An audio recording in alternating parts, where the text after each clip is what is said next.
مساء الخير على كل عشاق النباتات الداخلية، بين قوسين أحباب مشتل الصوب. الأجلونيما من النباتات الجميلة جدا جدا جدا، وسهلة جدا في الرعاية، ومتحملة أوي أوي أوي أوي أوي. النهاردة هنتكلم على نبات الأجلونيما، بس قبل ما نبدأ اللي مشتركش في القناة ينزل حالا يشترك في القناة ويفعل زر التنبيهات عشان يوصلك كل جديد. ولو عجبك الفيديو لايك وشير عشان معلوماتنا توصل لكل حتة في العالم. معاكم موسى مسار من قناة مشتل الصوبة، خليكم معانا.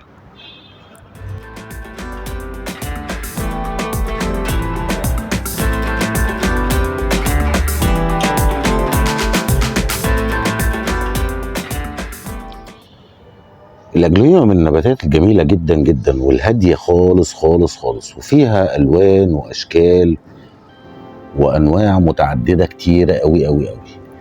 احنا هنا عندنا في مشتل الصوبة بفضل ربنا علينا حوالي 13 نوع أجلونيما معدل البيع. في أنواع تانية لسه موجودة بس هي مش معدل البيع لسه. احنا عندنا حوالي 13 نوع. الأجلونيما موطنها الأصلي جنوب شرق آسيا، غابات اندونيسيا وماليزيا والكلام دوت. ده معناه انها بتحب الرطوبه العاليه قوي، وبتحب الاضاءه المتوسطه ساعات او ممكن عاليه شويه.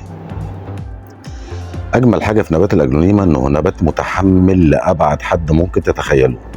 يعني النبات دوت لو اتحط او الدور بدون التعرض للشمس المباشره. على فكره انا بتكلم دلوقتي على الاجواء في مصر، الاجواء خارج مصر انا بصراحه ما اعرفهاش. هتتحمل درجات حرارة، وهتتحمل درجات برودة، وهتتحمل حاجات كتيرة جدا. النبات ده في موطنه الأصلي بيبقى فيه شتاء كتير جدا. طيب احنا في الحالة ديت بنتكلم على نبات مزروع في الأرض، والأرض طبعا لها سحرها، بتعرف تصرف المية الزيادة.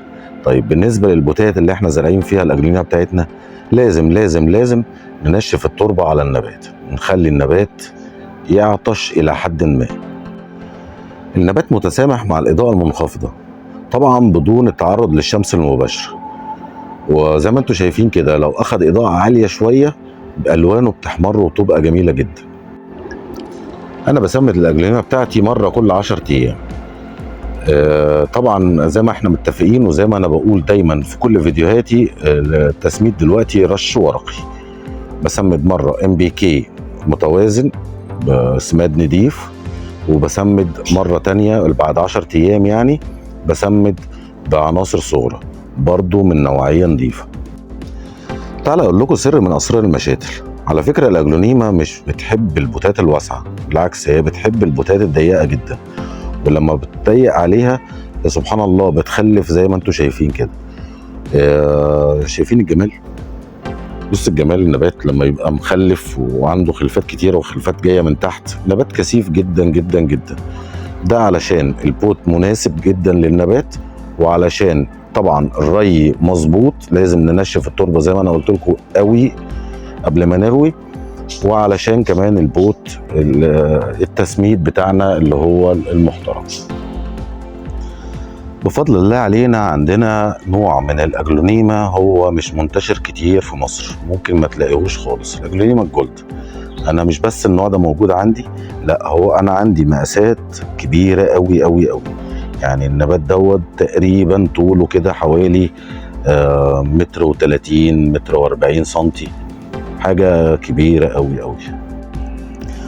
تعالوا مع بعض نشوف الأجلونيما اللي عندنا في مشتل الصوبة ونشوف برضو اساميها.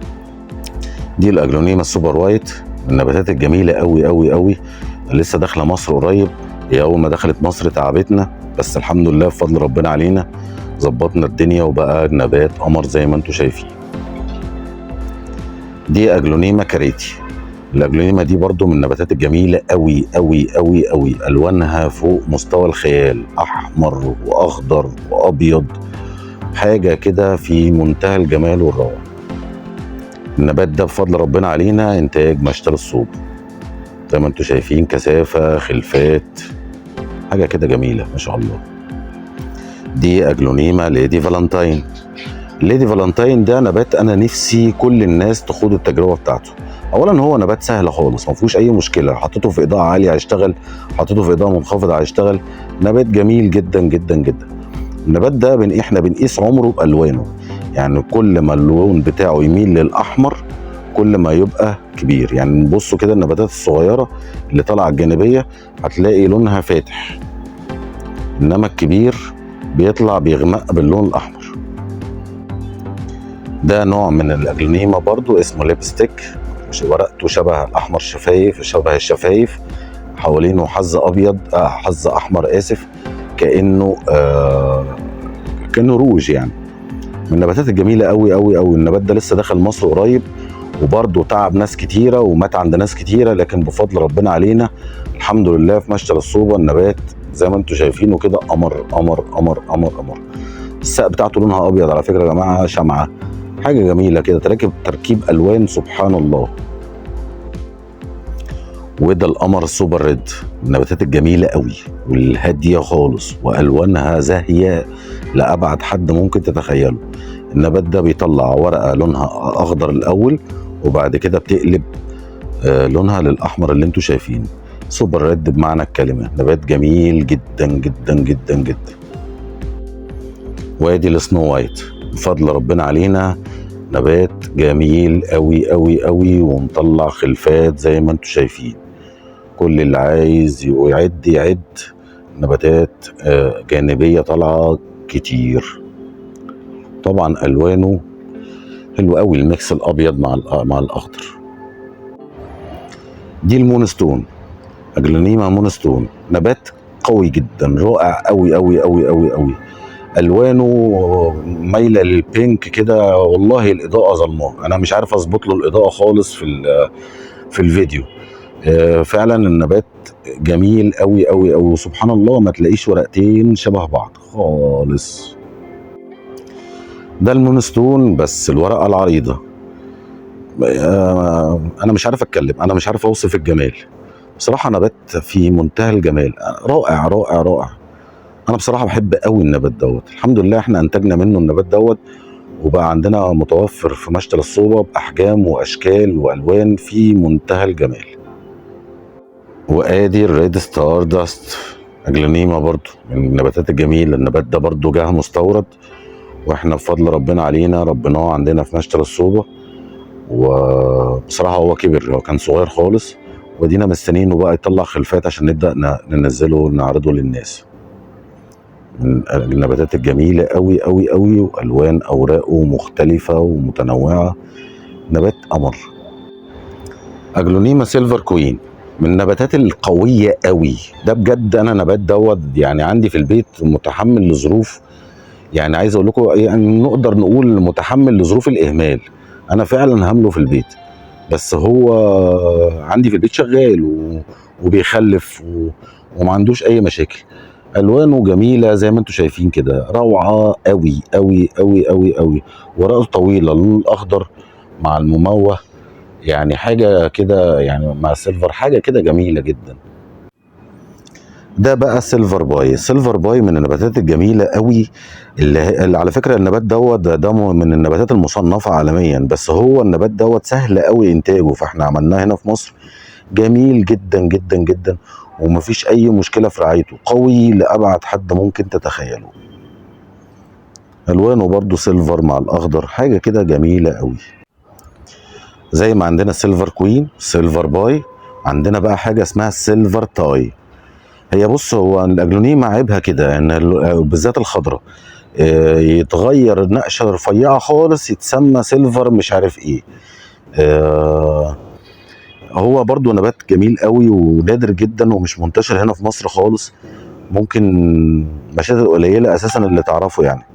بس هو فعلا نبات جميل قوي قوي قوي قوي قوي، وعيبه الوحيد ان هو مش بيخلف كتير. يعني فعلا النبات دوت نقدر نقول غلبني عقبال ما اطلع خلفه واحده، يا رب.